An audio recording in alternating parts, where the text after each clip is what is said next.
Ben ritrovati qui con noi su Radio.0. Si avvicina il 3 aprile, giornata in cui andremo a celebrare la festa per la patria del Friuli. Siamo a parlarne insieme ad Arlef, l'agenzia regionale per la lingua friulana. Ritroviamo insieme a noi con piacere il presidente, intanto cui diamo il buongiorno, Eros Cisilino. Buongiorno presidente, è un piacere ritrovarla oggi.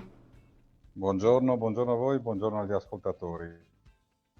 Intanto ricordiamo ai nostri ascoltatori, se non l'avessero già visto, sulla nostra pagina Facebook, sul nostro canale YouTube, sul nostro sito, insomma su tutti i social anche di Arlef, il video che Arlef ha voluto realizzare anche in occasione di questa festa patrie del Friul 2021 per riunire anche tutti i friulani che sono stati anche protagonisti, alcuni giovani nel video che voi avete realizzato, per farli sentire tutti più vicini anche a distanza. Vogliamo intanto introdurre questo argomento, questo bel video.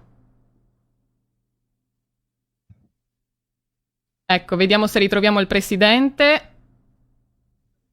Intanto forse vogliamo andare a parlare un po' della storia della festa della patria del Friuli e della bandiera insieme al direttore di Arlef, aspettando di ritrovare il collegamento anche con il presidente. William Cisilino, direttore di Arlef, buongiorno, intanto anche a lei ben ritrovato.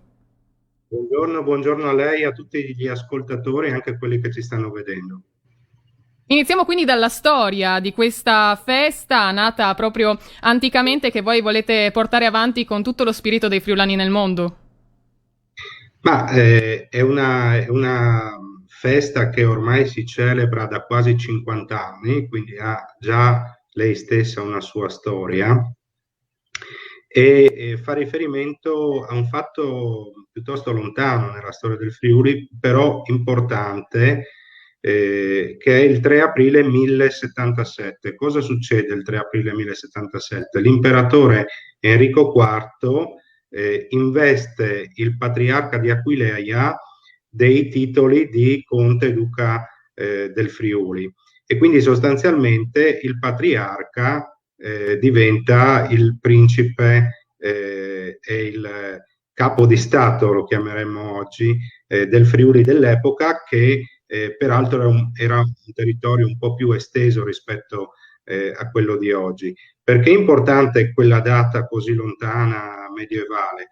Per un fatto semplice, che è proprio per la nascita dello Stato patriarcale friulano, che aveva appunto un suo capo di Stato, aveva una sua moneta, aveva soprattutto un Parlamento che è il primo Parlamento d'Europa secondo alcuni storici, ma comunque sicuramente fra i primi d'Europa, con molti poteri.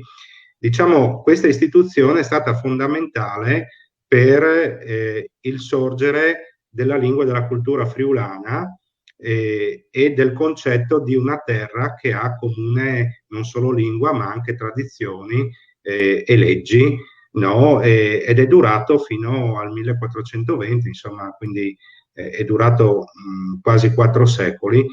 E diciamo che è stato un po' il periodo storico che ha forgiato l'idea di Friuli, che comunque già esisteva prima, un'idea longobarda sostanzialmente, no? Però è con lo Stato patriarcale che questa idea si cementifica. Un filo rosso poi che fa da collegamento anche in tutto il video è il simbolo di questa terra, del Friuli, la settima più antica d'Europa. Stiamo parlando proprio della bandiera. Sì, è una bandiera che noi possiamo fra l'altro ammirare in un suo esemplare del 1350, visitando il Museo del Duomo di Udine, perché faceva parte del corredo funerario del patriarca Bertrando, assassinato appunto alla Richinvelda in quell'anno. E proprio perché abbiamo la possibilità tangibile di vederla, non di toccarla ovviamente perché è in una teca, però proprio per questo abbiamo la prova provata che è la settima bandiera più antica d'Europa, una delle più antiche del mondo, e insomma questo ce lo dicono anche gli altri, una bella bandiera. Eh sì, proprio la stiamo guardando anche nel video che potete vedere sulla nostra diretta tra le immagini. Intanto ringraziamo il direttore di Arlef, William Cisilino. Prima di salutarci però ritorniamo al presidente di Arlef proprio per parlare del video che abbiamo visto, che è stato realizzato in occasione di questa prossima festa che si celebrerà questo sabato. Parliamo anche dell'identità dei friulani nel mondo. Sì, una grande identità che vediamo viene diffusa e viene celebrata in maniera molto con grande orgoglio, ecco, quindi direi che la bandiera che è stata utilizzata sia nel video, ma viene utilizzata comunemente come simbolo di aggregazione, appunto per i friulani che sono in giro nel mondo, rappresenti, diciamo, quel simbolo che può essere, come posso dire, di rappresentanza per una identità. Non è l'unico simbolo che abbiamo, ma senz'altro è uno dei più riconoscibili. Tra l'altro, una delle cose a cui è legata la bandiera è anche la lingua, e l'Arle questo lo sa bene perché le politiche linguistiche del friulano vengono sviluppate principalmente dall'Arle, ma anche da molti altri soggetti, e direi che su questo piano, insomma, ci stiamo impegnando veramente parecchio, grazie anche al sostegno della Regione Friuli Venezia Giulia. E poi bellissimo vedere queste immagini della bandiera, del simbolo del Friuli in giro per il mondo in questi skyline, possiamo dire veramente spettacolari. Parliamo di New York, parliamo di Parigi, Los Angeles, questi giovani che hanno un forte legame con il Friuli. Purtroppo poi, Presidente, quest'anno non potremo festeggiare insieme come da tradizione questo 3 aprile, ma invitiamo naturalmente tutti i nostri ascoltatori a mostrare la loro passione per il Friuli, anche esponendo sui balconi o comunque nei giardini la bandiera simbolo di questa festa, simbolo della nostra terra. È proprio così, ma non solo i privati cittadini possono farlo, lo possono fare anche le istituzioni.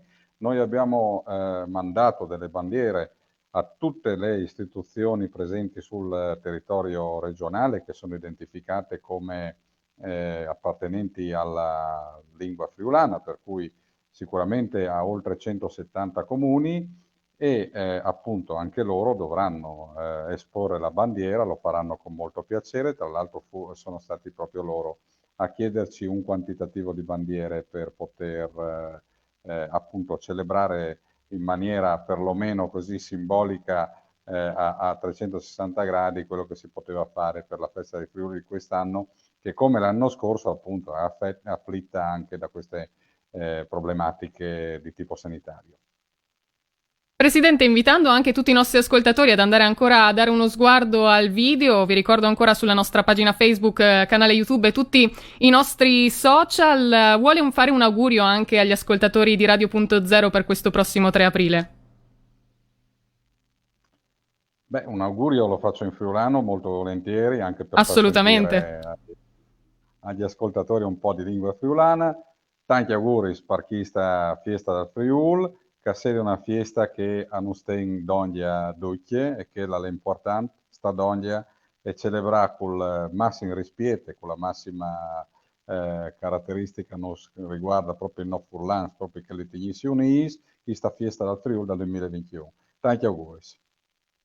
Benissimo, grazie quindi al presidente, al direttore di Arlef, Eros Cisilino e William Cisilino, per essere stati con noi oggi. Continueremo ad accompagnare i nostri ascoltatori anche in questi prossimi giorni a prepararsi al meglio al prossimo 3 aprile, festa della Patria del Friuli. Intanto grazie per essere stati con noi, un buon lavoro ad Arlef che si impegna tanto per mantenere uniti tutti i friulani nel mondo. Grazie.